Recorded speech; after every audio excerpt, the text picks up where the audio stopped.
बहुत साल पहले की बात है। सुंदरबन के जंगल में शेर खान का शासन था। शेर खान दिल का बहुत अच्छा था। शेर खान हमेशा जंगल के जानवरों का ख्याल रखता था। एक सियार शेर खान का वफादार मंत्री था।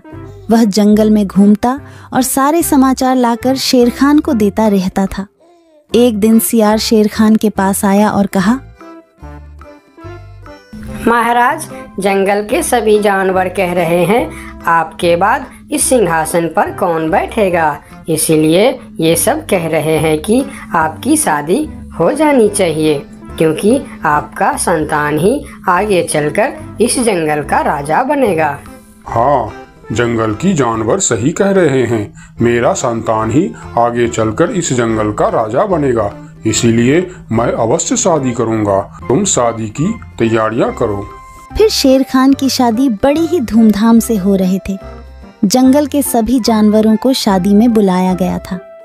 सिर्फ एक छोटे से चूहे को छोड़कर शादी में बहुत सारा खाने पीने का इंतजाम किया गया था। सभी जानवर पेट भर खाना खाया। इधर चूहा को निमंत्रण ना मिलने के कारण वह बहुत गुस्से में था। ये शेर तो बड़ा ही घमंडी निकला। उसने मुझे शादी में ना बुलाकर मेरा अपमान किया है। मैं इसका बदला अवश्य लूंगा। इस बात को लेकर चूहा बहुत ही नाराज था। वह मन ही मन सोचने लगा कि इसका बदला कैसे लिया जाए। कुछ देर सोचने के बाद वह एक योजना बनाता है। मैं भी शादी करूंगा। हाँ, मैं भी शादी करूंगा। बड़ी धूमधाम से शादी करूंगा और शादी में उस शेर को छोड़ के सभी को आमंत्रित करूंगा। हाँ, यही ठीक रहेगा। फिर चूहे ने शादी करने का फैसला कर लिया और वह अपने लिए एक दुल्हन ढूंढने निकल पड़ा। थोड़ी दूर जाने के बाद उसे एक दुल्हन दिखाई पड़ा। फिर चूहे ने उसके पास जाकर कहा, शादी तो मैं कर लूं, लेकिन इसके साथ से तो मैं बिल्कुल नहीं शादी करूंगा। मेरी दुल्हन तो उस घमंडी शेर के दुल्हन से भी सुंदर और शक्तिशाली होनी चाहिए। फिर चूहा आगे जाकर एक पेड़ के नीचे रुक गया। दुल्हन की खोज को लेकर चूहा चिंतित हो गया। वह सोच रहा था कि भला इतनी सुंदर और शक्तिशाली दुल्हन उसे कहाँ मिलेगा। यह सोचते सोचते वह चल ही रहा था कि उसकी नजर आसमान की तरफ गई। उसने देखा कि सूर्य भगवान आसमान में चमक रहे हैं। तभी उसके दिमाग के बत्ती जली। अरे वाह, सूर्य भगवान तो सबसे शक्तिशाली है। कितना तेज है उनका। यही ठीक रहेगा। उनकी बेटी सुंदर भी होगी और शक्तिशाली भी। फिर चूहा एक पेड़ के नीचे ध्यान लगाते हुए बैठ गया और सूर्य भगवान को तपस्या करने लगा। ओम सूर्याय नमः, ओम सूर्याय नमः, ओम सूर्याय नमः। इधर चूहे को तपस्या करते हुए देखकर सूर्य भगवान बहुत आश्चर्य हुए कि यह नन्हा सा चूहा उनकी तपस्या क्यों कर रहा है। फिर सूरज भगवान चूहे के सामने प्रकट हुए।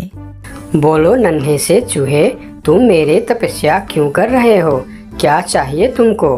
तुम जो मांगोगे मैं तुम्हें वह सब दूंगा। हे भगवान, आप आगे। मुझे तो अपनी आंखों पर यकीन नहीं हो रहा है कि एक नन्हा सा चूहे की बात सुनकर आप मेरे पास आ गए। हाँ, मैं सचमुच तुम्हारे पास आया हूँ। बोलो तुम्हें क्या चाहिए? भगवान, मैं शादी करना चाहता हूँ। अरे वाह, यह तो बहुत ही अच्छी बात है। इसमें मैं तुम्हारा क्या मदद कर सकता हूँ? मैंने यह प्रण किया है भगवान कि जो दुनिया में सबसे ज्यादा शक्तिशाली होगा मैं उसके बेटी से ही शादी करूँगा और आप इस दुनिया में सबसे शक्तिशाली हो। इसीलिए मैं आपकी बेटी से शादी करना चाहता हूँ। चूहे की बात सुनकर सूर्य भगवान सोच में पड़ जाते हैं कि मैं इस छोटी सी चूहे के साथ अपनी बेटी का शादी कैसे कर सकता हूँ। और फिर उन्होंने मन ही मन सोचने लगे, यह चूहा तो बिल्कुल पागल लग रहा है। इससे भला मैं अपनी बेटी की शादी कैसे करवा सकता हूँ? कुछ भी करके मुझे इससे छुटकारा पाना ही होगा, मगर कैसे? मुझे जल्दी कुछ करना पड़ेगा। तभी उनके मन में एक ख्याल आया और उन्होंने चूहे से कहा, अरे यह तो बहुत ही अच्छी बात है कि तुम मेरी बेटी से शादी करना चाहते हो। मुझे अपनी बेटी के लिए तुमसे अच्छा वर और कहाँ मिलेगा। सूर्य भगवान का बात सुनकर चूहा मन ही मन बहुत खुश हो गया और उसके मन में लड्डू फूटने लगे। तभी सूर्य भगवान बोलते हैं, लेकिन एक समस्या है, मैं दुनिया का सबसे शक्तिशाली नहीं हूँ और तुमने प्रण किया है कि जो दुनिया में सबसे ज़्यादा शक्तिशाली होगा तुम उसी के बेटी से शादी करोगे। अगर तुमने मेरी बेटी से शादी की तो तुम्हारा प्रण टूट जाएगा। हे भगवान, ये आप क्या बोल रहे हो? आपसे भी शक्तिशाली? आपसे शक्तिशाली भला इस दुनिया में और कौन हो सकता है? मुझसे शक्तिशाली तो वह बादल है जो अपने परछाई से मुझे भी ढक देता है। यह सुनकर चूहा आसमान की तरफ बादल को देखने लगा और बोला, अगर बादल आपसे भी ज्यादा शक्तिशाली है तो मैं फिर उसकी बेटी से ही शादी करूंगी। आप उसे नीचे बुलाइए। फिर सूर्य भगवान ने बादल को नीचे बुलाया और बादल उनकी बात मानकर धीरे धीरे नीचे आया। बादल जी, मैं आपकी बेटी से शादी करना चाहता हूँ क्योंकि आप दुनिया के सबसे शक्तिशाली हो। मैं अपने आप को बहुत बड़ा भाग्यमानी समझूंगा अगर आपकी विवाह मेरी बेटी से हुई, लेकिन मैं दुनिया का सबसे शक्तिशाली नहीं हूँ।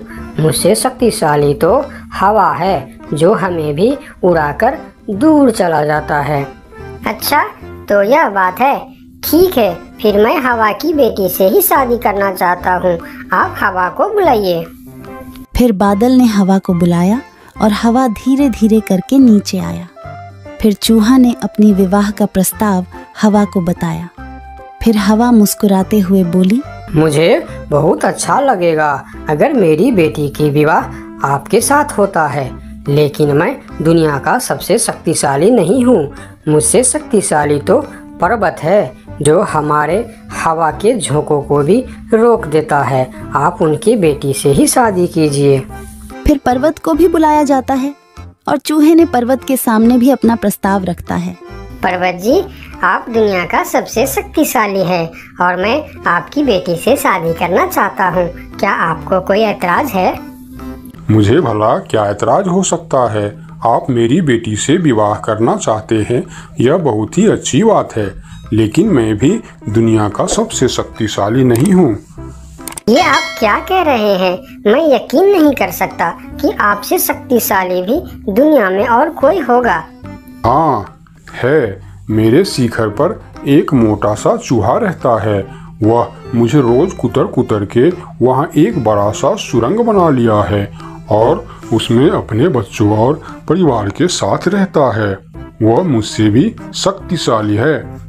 आप उसी के बेटी से क्यों नहीं शादी कर लेते?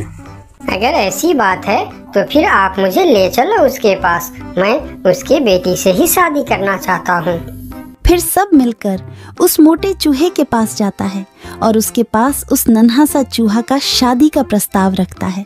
फिर जब नन्हा चूहा उस मोटे चूहा की बेटी को देखते हैं तो वह उसे बहुत पसंद आता है और फिर उन दोनों का शादी बहुत ही धूमधाम से होता है।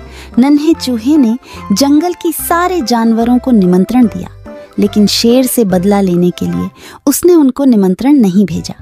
जब शेर खान को इस बात की खबर होती है तो शेर खान बहुत ही गुस्सा हो जाता है और अगले दिन सियार को उस चूहे के पास भेजता है और बोलता है, उस चूहे को कल मेरी दरबार में हाजिर करो। अगले दिन सियार उस चूहे को बुलाने के लिए उसके घर पर जाता है। अरे चूहा भाई, तुमको शेर खान ने याद किया है, जल्दी चलो। चूहा सियार के साथ शेर खान के दरबार में जाता है। उसे देखते ही शेर खान चिल्लाकर बोलते हैं, क्यों रे चूहे, तुम्हारी इतनी बड़ी दुस्साहस? तुमने अपनी शादी में जंगल की सभी पक्षी और जानवरों को निमंत्रण दिया और तुमने मुझे बुलाना सही नहीं समझा। मैं इस जंगल का राजा हूँ और सबसे शक्तिशाली भी। अगर मैं चाहूँ तो तुमको एक झटके में खत्म कर सकता हूँ। मुझे माफ कर दीजिए महाराज, जब आपने अपनी शादी में पूरे जंगल को निमंत्रण दी और मुझे नहीं दी तब मुझे भी ऐसे ही दुख हुआ था। यही एहसास दिलाने के लिए मैंने आपको निमंत्रण नहीं दिया। मुझे माफ कर दीजिए। क्यों रे सियार, तूने ऐसा क्यों किया?